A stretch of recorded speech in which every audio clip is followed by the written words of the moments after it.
Ngayon naman po, Pilipinas, nitong July 15, nagbukas na po ang pagpaparehistro para sa Sangguniang Kabataan Elections at ito ay magtatapos ngayong July 30. Ngayong umaga po, makakapanayam natin ng isang dating SK Kagawad para pag-usapan natin ang kanyang karanasan sa Sangguniang Kabataan. Live mula dito sa studio, mula sa Barangay Bagbag, Novaliches, Quezon City, si Lord Michael Canlas. Good morning, Lord.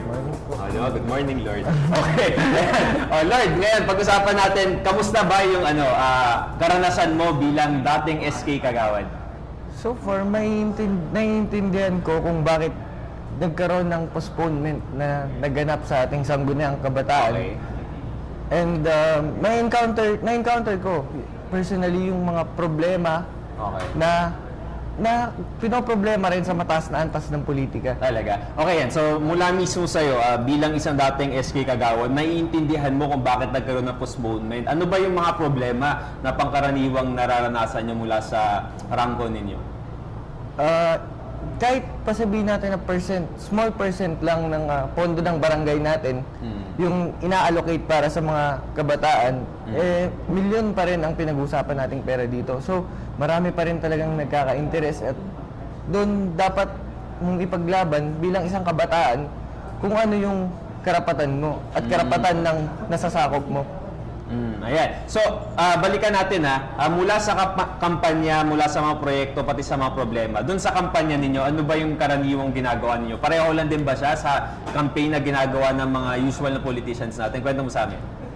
Kasabay namin, kasabay namin yung mga kapartido namin na mga barangay kagawad and kapitan that time. Tapos, nagkaroon kami ng seminars, nag-undergo kami ng trainings, and such sa iba't ibang lugar. Okay.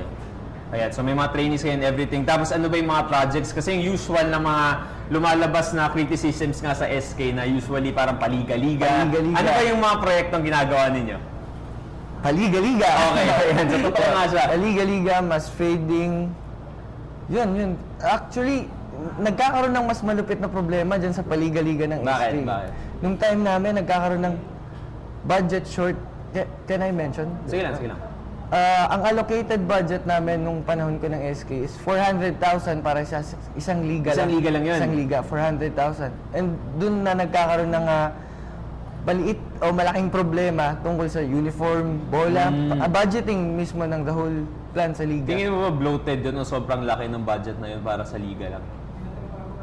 Bloated siguro. Bloated siya. Masyado siyang malaki. Okay. Pero syempre, sa mga viewers natin, hindi naman natin minamaliit itong mga klaseng proyekto na to. Kasi syempre, nakakatulong din siya para mas lalong malinang pa yung experiences at yung skills ng mga kabataan pagdating sa mga sports. Pero ang sinasabi kasi ng NYC dito, ng National Youth Commission, na baka meron ding iba pang mga priorities, di ba, na pwedeng tutukan para sa mga kabataan. So ngayon, bilang merong ang pagbabago, merong hinain na reform law at naipasa na nga ito, kaya magkakaroon tayo ng SK elections. So ito, tatanungin ko kung anong mga reactions mo dito. Number 1, sa reform law, age expansion. So candidates for SK shall be 18 to 24 years old on the day of elections. Kasi before, nung tumakbo ka pa dati, ano yung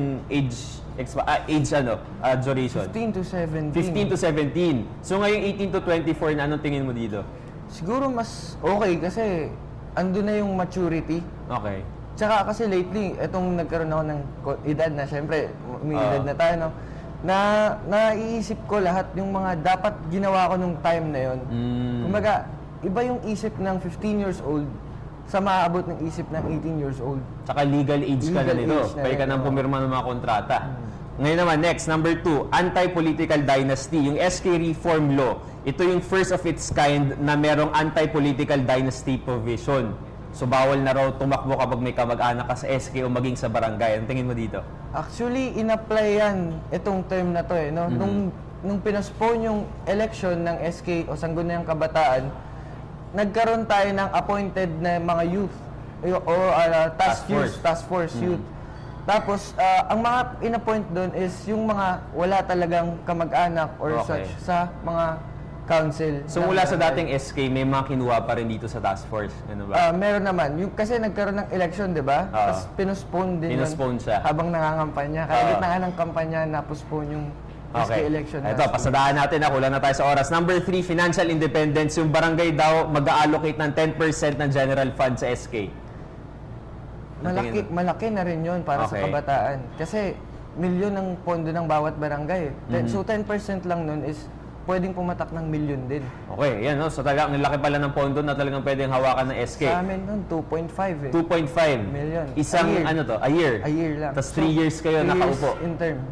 Nako, malaki nga yan. Ayan, yung next naman, 4 and 5, pasadahan ko lang to, Local Youth Development Council or LYDC. So, ang mangyari daw dito, yung mga youth organization sa isang barangay, makakasama daw to or makakatrabaho din daw to ng SK para hindi lang mag-isang SK na magtrabaho. At number 5, mandatory trainings at linggo ng kabataan. No? Bilang panghuli, hikayatin mo naman yung mga kababayan natin, lalo na yung mga kabataan, lalo na yung 15 to 17 years old na magparehistro sila para makaboto sila ngayong darating na October. Sa mga kabataan at ating mga kasamahan, magparehistro tayo at panindigan po natin at maging responsable tayo sa karapatan natin bilang isang kabataan. Ito po ang nalalapit na rehistruhan itong July 15 to July 30. Magparehistro tayo, manindig tayo, at magkaroon tayo ng sariling pangil natin. Okay, maraming salamat sa iyo. Muli, 15 to 17 years old, pwede bumoto sa SK. 15 to 30, pwede naman bumoto sa SK at sa barangay. Ang registration period natin ay July 15 to 30. Thank you so much. Muli nakasama natin SK Kagawad. Mula dito sa Novaliches, Quezon City, si Lord Michael Anthony Canlas. Thank you so much. Hi! Ako si Ria Fernandez. Mag-subscribe na sa PTV YouTube channel. I-click lang ang subscribe button.